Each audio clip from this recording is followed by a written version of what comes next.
Peppers Entertainment Television. Turn on the heat. பன்னிரு திருமுறை பன்னிரு திருமுறை விழாவில் மிகுந்த ஆர்வத்தோடு நல்ல கருத்துக்களை கேட்டும் உற்சாகப்படுத்தியும் இங்கே அமர்ந்திருக்கிற அனைத்து ஆன்மீக சான்றோர் பெருமக்களுக்கும் என்னுடைய பணிவான வணக்கங்களை முதற்கண் காணிக்கையாக்குகிறேன். பக்தியை வளர்ப்பதும் ஆன்மீகமும் எவ்வளவு கடினமான சூழல் என்பதை இப்பொழுது நாம் புரிந்து கொண்டிருக்கிறோம். ஆன்மீகத்திற்கு இப்பொழுது போதாத காலம்தான். சூழ்நிலை இன்றைக்கு அப்படி இருக்கிறது. தமிழ்நாட்டில் பக்தி சொற்பொழிவு பேச வேண்டும் என்றால் 60 வயதை தாண்டி இருக்க வேண்டும்னு ஒரு இலக்கணம் வச்சிருக்கான். அதை கேட்க போறவருக்கு 80 வயசை தாண்டி இருக்கணுமா? அதாவது டிக்கெட் வாங்கிட்டு போறவங்க கேட்கிற விஷயம் ஆன்மீகம் பக்தி சொற்பொழிவுன்னு ஒரு தவறான இலக்கணத்திற்குள் தமிழ்நாடு மாட்டிக்கொண்டிருக்கிறது. ஆனால் உண்மையில் வாழ்வதற்கான இலக்கணத்தை வகுத்து கொடுத்து வாழ்வியல் நெறிகளை சொல்லி தருகிற அற்புதமான விஷயங்கள் நம்முடைய திருமுறையில் இருக்கிறது என்பதை ஏனோ இந்த உலகம் பின்பற்ற மறுக்கிறது. வெளிநாடுகள் எல்லாம் இன்றைக்கு அதை பிடித்து கொண்டார்கள். சிங்கப்பூர்ல பார்த்தா சைவ திருமுறை மாநாடு, மலேசியாவில் பார்த்தா திருப்புகழ் தைப்பூசம், அமெரிக்கா கனடான்னு மற்ற நாடுகள் எல்லாம் நம்முடைய இலக்கிய வளத்தை பிடித்து கொண்டு குழந்தைகளுக்கு கற்றுக் கொடுத்து வளர்க்கிறார்கள். சித்தர்களும் யோகிகளும் சிந்தனையில் ஞானிகளும் தோன்றிய இந்த மண்ணில் திருமுறைனா என்னன்னு நம்ம குழந்தைகளுக்கு தெரியவில்லை. அதனை பின்பற்றுகிற மனநிலையும் இன்றைக்கு மக்களிடத்தில் இல்லை. பெரியோர்களே, எனக்கு ஒரு சந்தேகம் தோன்றியது. நம்முடைய உடல் அழகாக இருக்க வேண்டும் என்பதற்காக பெண்களோ ஆண்களோ மாதத்திற்கு ஒரு முறை பியூட்டி பார்லர் கண்டிப்பா போறோம். இப்ப வீட்டுக்கே கூட வந்தாச்சு. அது இல்லைன்னா வாழ்க்கையில நாம் சம்பாதிக்கிற சம்பாத்தியத்துல ஒரு பங்கு அதுக்கு செலவிட வேண்டியதா இருக்கு. அப்படி ஒரு சூழ்நிலைக்கு போயிட்டோம். அழகை வளர்த்து கொள்வ, உடலை வளர்த்து கொள்வதற்கு ஜிம்முங்கிறான், யோகா பயிற்சிங்கிறான். அது இல்லாம இன்னைக்கு வாழ்க்கையே இல்லை. குறைந்தபட்சம் ஏதாவது ஒரு உடற்பயிற்சியை செய்யணுங்கிற கட்டாயத்துக்கு நாம் இன்றைக்கு போய்விட்டோம். உடல் வளர்ச்சிக்கு, அழகு வளர்ச்சிக்கு, இது எல்லாத்துக்கும் பயிற்சி எடுத்துக்கொள்ளுகிறோம். அறிவு வளர்ச்சி சொல்லவே வேண்டாம். அங்கங்க கோச்சிங் கிளாஸ். எல்லாத்துக்கும் எந்த தேர்வு எடுத்தாலும் இன்னைக்கு கோச்சிங் கிளாஸ் இல்லாம பயிற்சி வகுப்பு இல்லாத பாடத்திட்டமே இல்லை. ஆக அறிவை வளர்த்து கொள்ளுவதற்கு பயிற்சி, உடலை வளர்த்து கொள்வதற்கு பயிற்சி, அழகை வளர்த்து கொள்வதற்கு பயிற்சி. ஆனா என்னைக்காவது நம்முடைய ஆன்மாவை வளர்த்து கொள்வதற்கு பயிற்சிக்கு போகிறோமானா இல்ல. அதுதான் இப்படிப்பட்ட நிகழ்ச்சி. இது யாருக்கும் புரியறதில்ல. வாரியார் சாமி தான் ரொம்ப அழகாக சொல்லுவார். அவர் பேசி முடிக்கிற நேரம் அவர் சொல்லுவார் சொற்பொழிவுல, என்னுடைய பேச்சை கேட்டுவிட்டு சில பேர் சைக்கிளில் வீட்டுக்கு போகலாம், சில பேர் நடந்து வீட்டுக்கு போகலாம், சிலர் பேருந்தில் வீட்டுக்கு போகலாம், சிலர் புகைவண்டியில் வீட்டுக்கு போகலாம். ஆனால் உண்மையாக வீட்டுக்கு போக வேண்டும் என்றால் என் பேச்சின் மூலமாக தான் வீடு பேறு அடைய முடியும்னுவர். அது மாதிரி இந்த மண்ணுலகத்திற்கு எதுக்கு வந்தோம்? வீடு கட்டுறதுக்கா இந்த மண்ணுலகத்துல பிறந்தோம்? இல்ல மாடி மேல மாடி கட்டுறதுக்கு, வெளிநாட்டு வங்கிகளில் பணத்தை சேமிச்சு வைக்கிறதுக்கா இந்த பிறவி நமக்கு கொடுத்தான் கடவுள்? உயிரே அழுக்கு துணி உவர் மண்ணே நம் பிறப்பு, புவுலக வாழ்க்கை என்னும் பொன்னான கல்லினிலே. உயிரே அழுக்கு துணி உவர் மண்ணே நம் பிறப்பு, புவுலக வாழ்க்கை என்னும் பொன்னான கல்லினிலே. மோதி அடிக்கையிலே முற்றும் கசக்கையிலே, ஆதி சிவன் என்னும் ஆற்று வெள்ளத்திலே. அதுல போட்டு முக்கி எடுத்தா வெள்ளையாகும் துணியும் உள்ளமும். அதுக்கு தான் இந்த பிறவியை கொடுத்து நீ செஞ்ச பாவத்தெல்லாம் கழிக்கிறதுக்கு ஒரு வாய்ப்பு கொடுத்தா, நாம இந்த வாய்ப்புல ஏற்கனவே செஞ்ச பாவத்தை போல 10 பங்கு செய்யறதுக்கு இந்த வாய்ப்பை நாம பயன்படுத்தி கொள்ளுகிறோம். ஆகவேதான் பெரியோர்களே, இது மாதிரியான விழாக்கள் கொஞ்சமாவது இந்த அரங்கத்திற்கு வருவதற்கு புண்ணியம் செய்திருக்க வேண்டும். அரங்கத்திலே வந்து அமருவதற்கு புண்ணியம். ஏன்னா அரங்கத்தில் வந்து வெளியில பல பேர் நிற்கிறாங்க, போய் பாருங்க. அவர்கள் வந்து புண்ணியம் என்ன செய்தார்கள், என்ன புண்ணியம் செய்தாரோ தெரியாது. ஆக அரங்கத்துக்கு வருவதற்கு புண்ணியம், இங்கே வந்து அமருவதற்கு புண்ணியம், அமர்ந்த பிறகு இந்த சொற்பொழிவிலே மனம் லயிப்பதற்கு புண்ணியம் செஞ்சிருக்கணும். அப்படி லயிக்கிற பொழுது நீங்கள் இறையருளை பெறுவதற்கு உரிய நூல்களை நாங்கள் எடுத்து சொல்லுவதற்கு புண்ணியம் செஞ்சிருக்கணும்.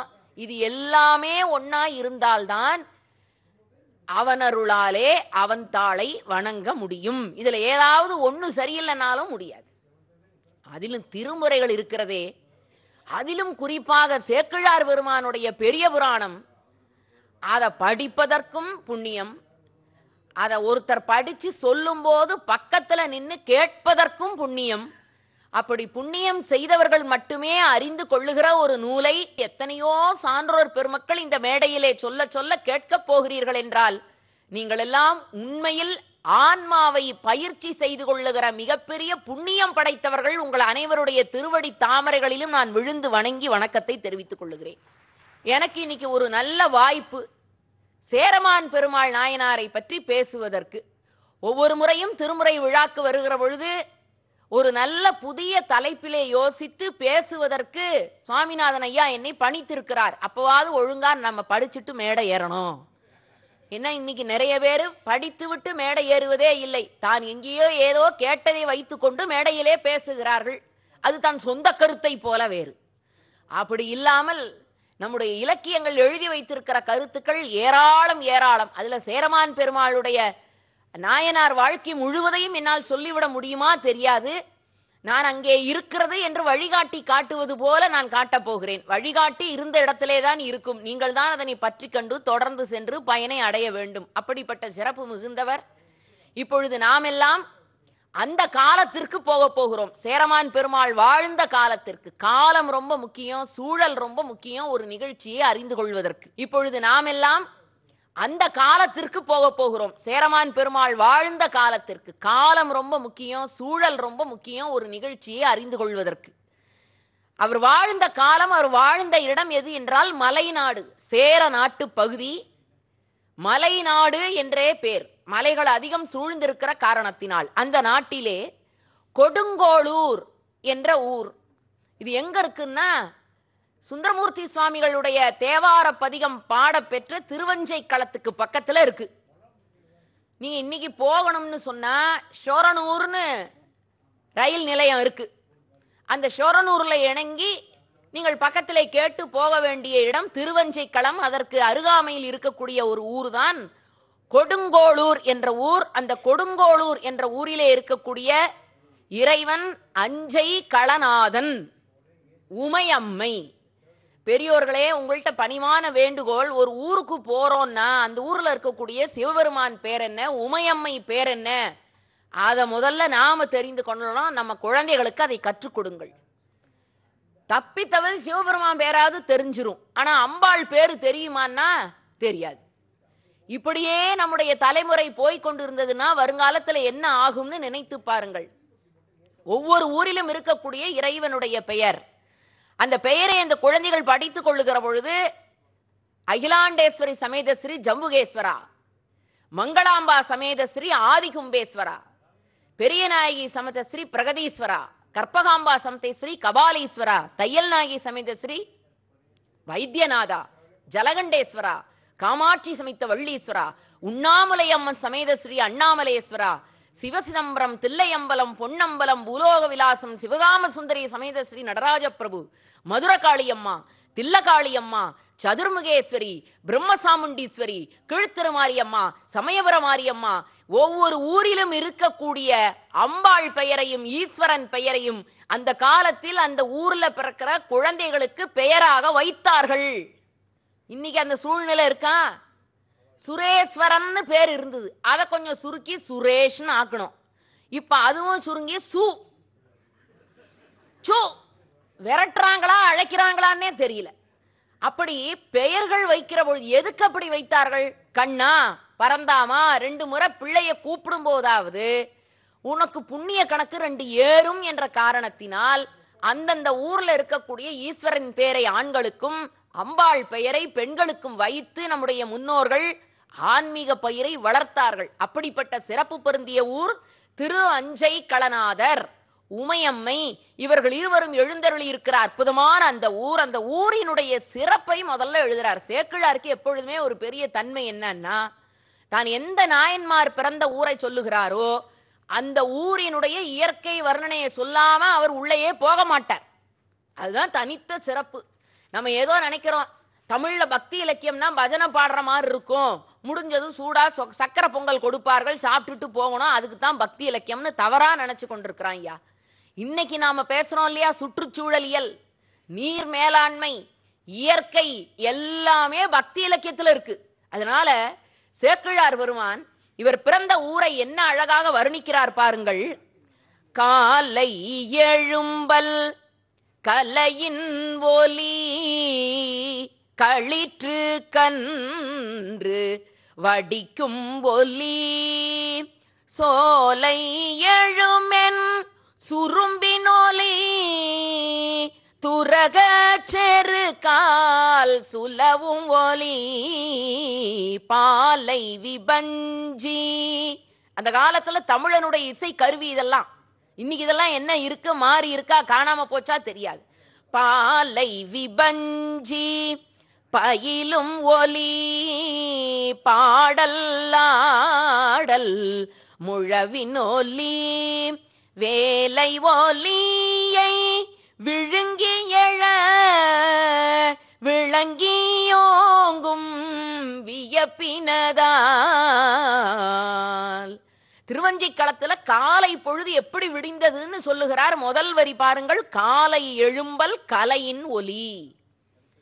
நாம இன்னைக்கும் கலைகளை கற்றுக்கொள்ள வேணும்னா விடியற்காலை பொழுதுல அதை பயிற்சி எடுத்துக்கணும்.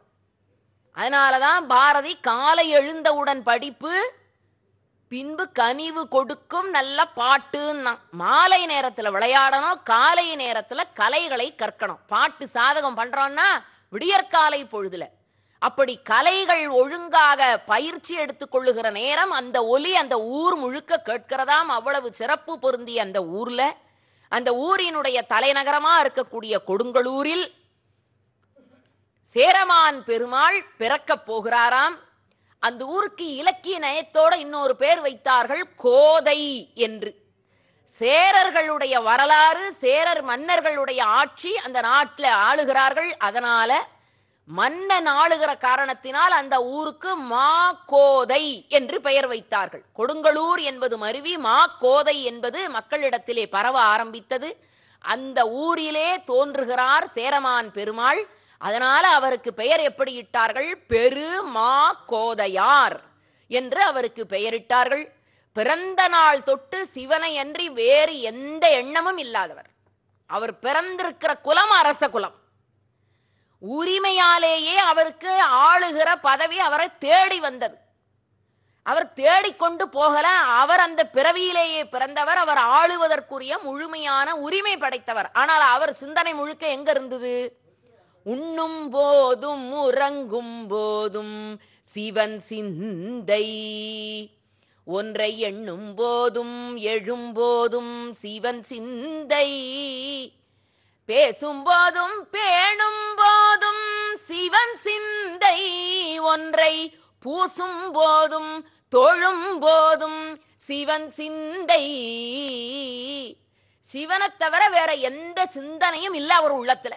உண்ணும் போதும் உறங்கும் போதும் சிவன் சிந்தை, ஒன்றை எண்ணும் போதும் எழும்போதும் சிவன் சிந்தை, பேசும் போதும் பேணும் போதும் சிவன் சிந்தை, ஒன்றை பூசும் போதும் தொழும் போதும் சிவன் சிந்தை. சிவனை தவிர வேற எந்த சிந்தனையும் இல்லை அவர் உள்ளத்துல. அதனால நாட்டை ஆளுகிற பணியை மேற்கொண்டு சிக்கலான வேலையிலே மாட்டிக்கொள்ளுவதை விட சிவத்தொண்டு செய்து உய்தி பெறுவதே சிறப்பு என்று கருதிய பெருமாக்கோதையார், எனக்கு அரச பீடம் வேண்டாம், ஆட்சி பொறுப்பு வேண்டாம் என்று எல்லாவற்றையும் துறந்துவிட்டு திருவஞ்சை களத்திலே எழுந்தருளி இருக்கிற எம்பெருமானுக்கு அன்றாடம் திருத்தொண்டு செய்வதையே தன்னுடைய பணியாக மேற்கொண்டார். எப்படிப்பட்ட தொண்டு செய்தாராம், உலகின் இயல்பும் அரசியல்பும் உறுதி அல்ல என உணர்வார். நம்ம நாட்டில் இந்த சூழலுக்கு மிக பொருத்தமான ஒரு வரலாறு எதுன்னா சேரமான் பெருமாள் வரலாறு தான். பதவியை தேடி ஓடுகிறவர்கள் வாழுகிற இந்த நாட்டில் பதவி வேண்டாம் என்று ஓடத் தொடங்கினாராம் சேரமான் பெருமாள். ஏண்டா ஓடுனார்னா, உலகின் இயல்பும் அரசியல்பும் உறுதி அல்லடா.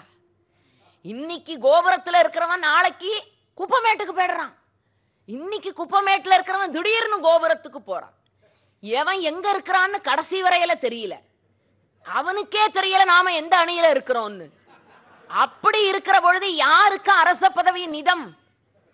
அது உறுதி அல்ல என்று இன்னைக்கு 2017 சண்டை போட்டுக்குவான்னு சேரமான் பெருமாளுக்கு அன்றைக்கே தெரிந்திருக்கிறது. பாருங்கள், சேக்கிழார் அருமையா எழுதினார், உலகின் இயல்பும் அரசியல்பும் உறுதி அல்ல.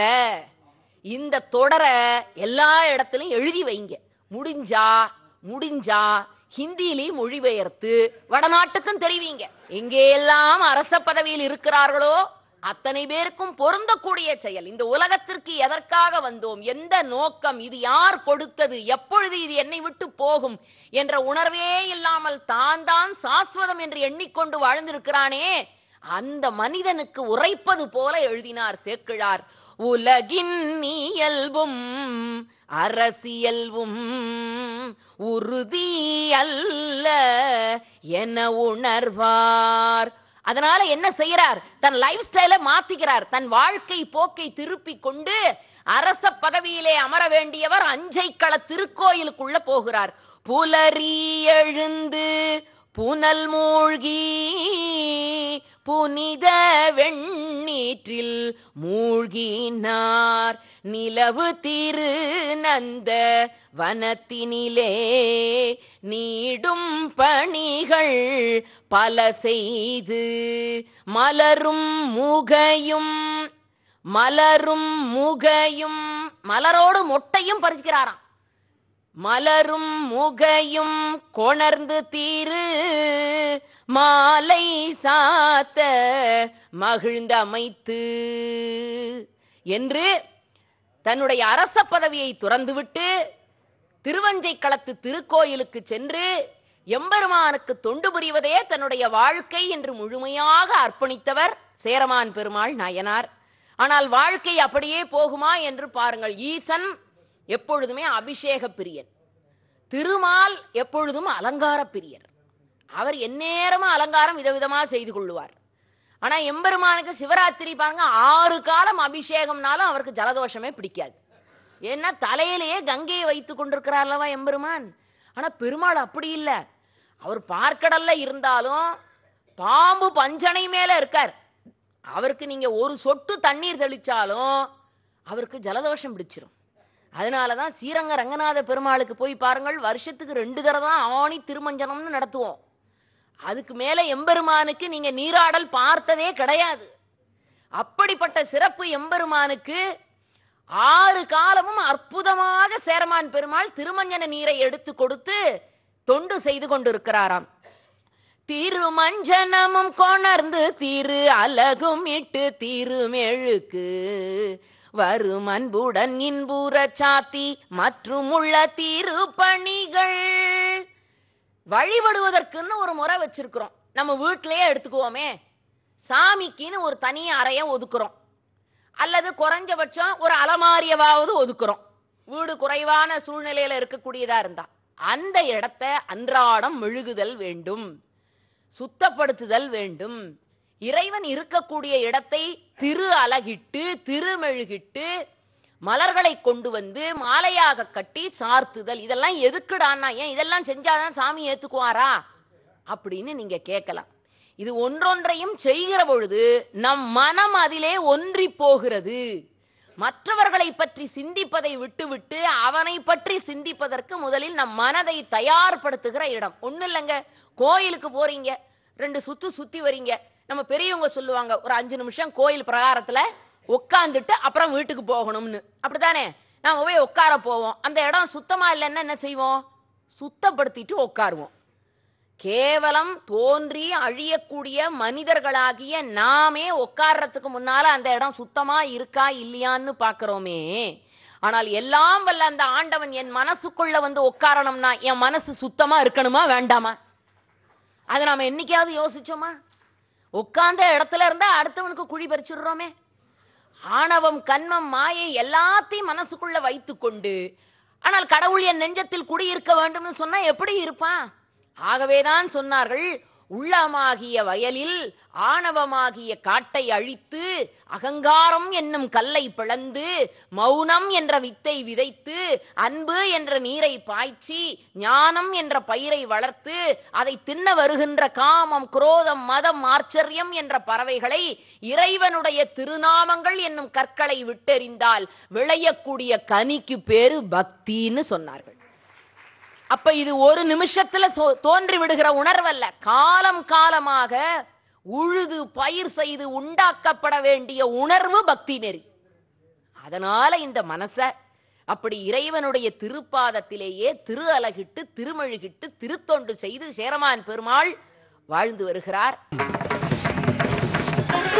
பன்னிரு திருமுறை